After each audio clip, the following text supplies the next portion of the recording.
Hey everyone, welcome back to the channel. My name's Tim and this is Tim the Trailman, and today we've got a special guest. This is my 2024 Chevrolet Silverado custom Duramax diesel truck on the channel again, and we are going to be doing some modifications, some changes, some upgrades to the front of this truck. So we're going to be taking the truck from this to this. This is Chassis Unlimited's Attitude Series front bumper for my truck. And so Chassis Unlimited and I partnered together to get me this bumper here in Alaska, and not everybody ships to Alaska, but Chassis Unlimited does, and so I'm super stoked.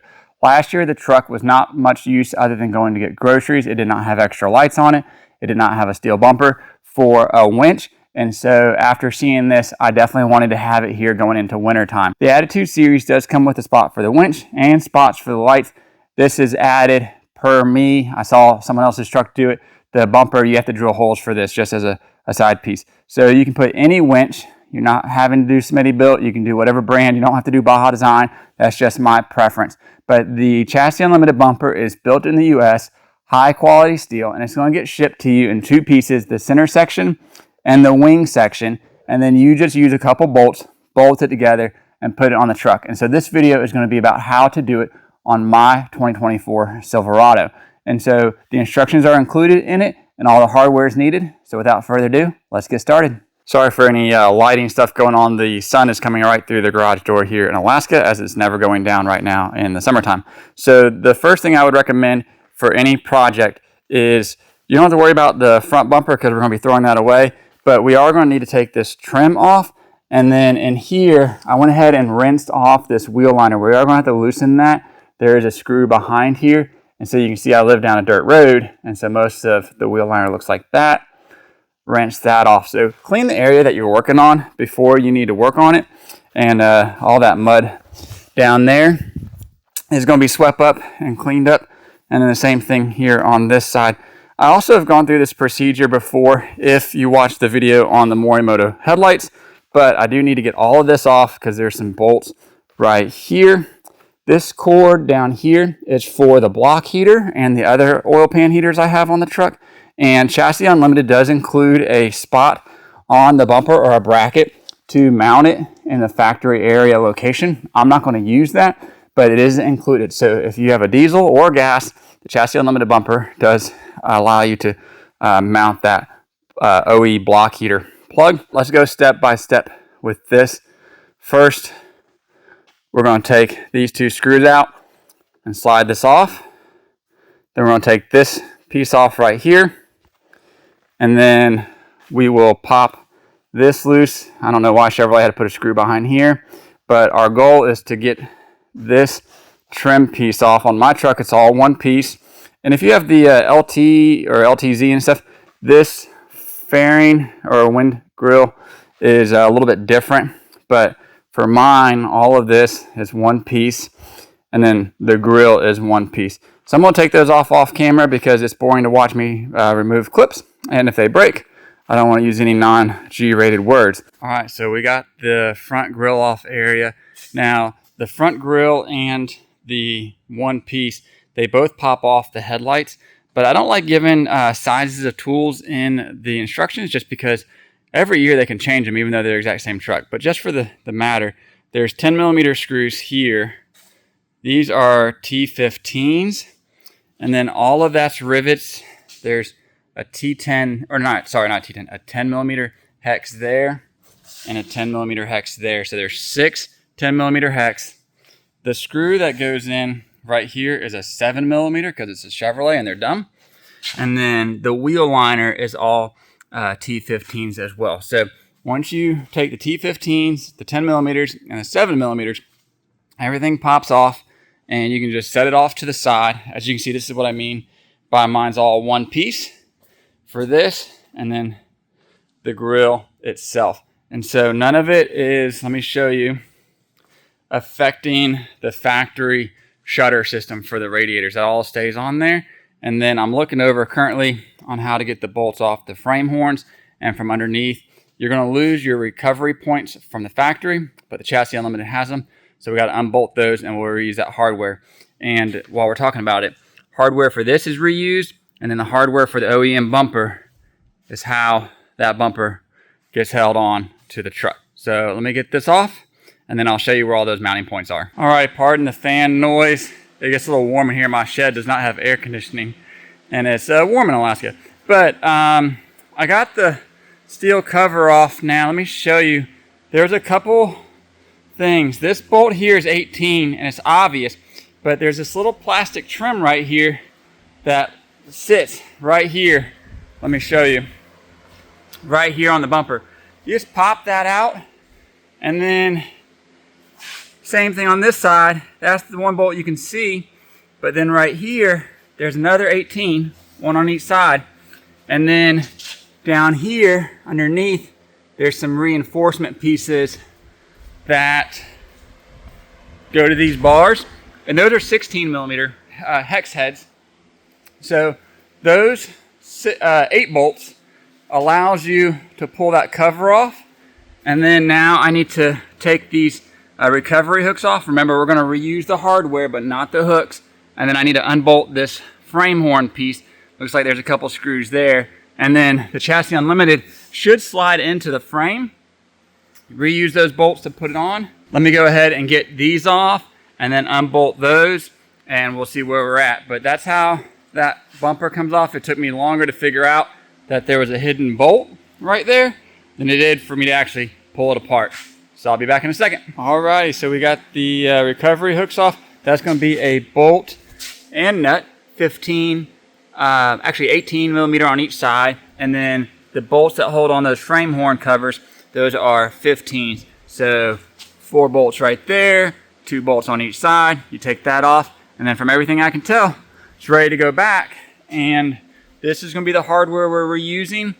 That hardware there that came from the under pieces and stuff, I don't think it's going to be reused, but that is going to hold the bumper on. So need to get my reinforcements over here and put that back on, because the bumper by itself is probably 100 pounds more than that cheap stamped steel from GM. The Chassis Unlimited is heavy duty. The middle section, FedEx said, weighed 144 pounds. The wings, it said it weighed 114 pounds. So alone, the bumper is heavy. And you might be wondering, why, Tim, did you outfit it before you put it on the truck? Because I felt like it's going to be easier to bolt everything on the bumper before I had it on the truck. So I have more space to kind of get behind the bumper and take my time and everything. I think it just looks cool sitting on the ground. So of course it weighs more with the winch and the lights on there, but with my backup on the way, it's not going to be a problem. But please follow the instructions and use a second person. Try not to lift this by yourself, an overhead crane, cherry picker, forklift, whatever you got, but please use 2 people. There's no need to go killing yourself trying to get this awesome bumper put on your truck. So let's get it installed. Alrighty, so now that Greg has left, and I definitely appreciate his help with the tractor. We didn't film it much because not everybody likes to be on camera, but I definitely couldn't have done this without him. So it is just resting there. I have got, it's not going to show up on camera. Oh, there they are. 2 bolts there, and then 2 bolts down there. And then we've got the bolts pushed through where the old recovery hooks went. And so the reason why you don't have to reuse the old ones is because you get new ones with the bumper. So the one thing I didn't think of, because I was too excited about putting the lights on, is this light bar will need to be removed. Hopefully I can just take it off right here. And then the grill needs to be pushed on. And then I'll put that white fairing that goes all the way across. That's over there. And then the reason why you leave this loose is because once the trim is up there, I should be able to access these bolts from underneath by the winch and then align it so that gap that goes around the front of the truck is going to match on all sides. There's a lot of adjustment up and down, and I should be able to use my Badlands jack to do that. So I really like the way it's looking, and I think it's going to look amazing. And Greg, the gentleman that helped me, after we bolted up, he said that's looking really good as well. So it's already good to know that a neighbor likes it and that this project is a lot of fun. So I'm excited to get it wrapped up, but this is taking a long time, and the lighting is going to be at the end of the video. So I'll let you know when the install is done with that. But I do have a Garmin power switch that I'm going to mount on top of that fuse box cover there. And so I'm not going to show all the wiring. That's pretty boring. But if you want to stay till the end, I will show you what I did to get all that done. So let me get the plastic on there, and then we will align the bumper. Okay, so you can see I did have to take the 30-inch S8 off to get the grill back on and to get that big one-piece body panel. And then it's not going to show up really well on camera, but there's a massive gap. You can see here, it's narrow, and then there. So I don't have all the bolts in, remember, and the instructions say to leave a 3/8 inch of a gap all the way around. So we're going to pick up the front with the jack and then put the rest of the bolts in.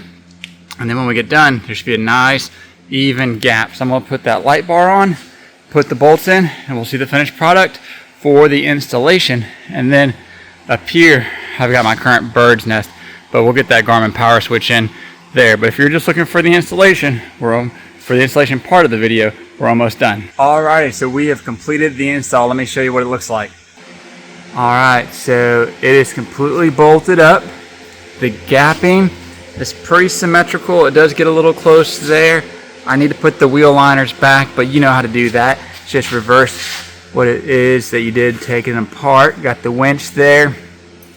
Got everything bolted up. This thing has 10 bolts, 4 there, 4 there, actually 12, and then 2 on each side underneath. So this thing's not going anywhere. It is beefy and massive. I definitely like the way it looks. And now we're going to go ahead and finish up that wiring. It's still a rat's nest up here. And like I said, so I'm gonna put the Garmin power switch in there, wire it all up, and then I'll show it with all the lights at the end. But currently it's like 11 o'clock at night, and that's how bright it is outside here in June in Alaska. Sorry, actually today's July 1st when I'm filming this, so the video will go up a little bit after this, but either way, the next month or so is still gonna look like that. But I'm super stoked about this bumper. And one pro tip I almost forgot: if you are going to do this light, which I recommend because there's going to be a gap right there, so you might as well put something there. Wait until you're done to bolt or drill those holes. You can run the wire, but I almost had it too far back. So these brackets are put in or are provided by Chassis Unlimited for other lights, but I went ahead and used them here. And if it wasn't for that hole right there, it's going to be too tall, and you can see it's probably touching, but I'm going to make do with it and live with it versus putting another hole in it. So if you're jumping off here, I hope you appreciated the install video. As always, leave comments, ask questions. I'll answer them as they come in. And if you like content like this, go ahead and hit that thumbs up button, the subscribe button, and appreciate you watching. But if you want to stick around for a few more minutes, I'll show you how I finish up the wiring. I'll be right back. Well, there you have it, everyone. We have got the bumper installed, the lights installed, the winch installed. We got the Garmin power switch installed, and I absolutely love it. The Chassis Unlimited bumper is made of high quality steel, comes powder coated, and everything that you need ready to just bolt onto your truck. Without filming, I would still plan on taking about a day to get this done, so you can take your time and make sure the fitment's right and your wiring's right. Of course, you can just do the bumper and the winch, you can do the bumper and the lights, you can just do the bumper, you can piecemeal it together. If you are doing the lights and the winch, I definitely recommend putting it together before you put it on the truck. Because once it's on the truck, the winch is much harder to access. Some of the lights you can still get to. Everything's so much easier if you just walk around the bumper and not have to fight the truck. Let me know in your comments what you think about the bumper. If you've purchased Chassis Unlimited products before, I'd absolutely love the company. If you're looking to buy products from Chassis Unlimited, front bumpers, rear bumpers, and other products that they make, you can use my discount code TTTM on the screen and use my link down in the description. That helps me. That helps you save money. It doesn't cost you anything to use my link. It only saves you money. But I would absolutely love it, and I recommend them. And I wanted, like I said before, this bumper before they wanted me to make content for them. So as always, thanks for watching.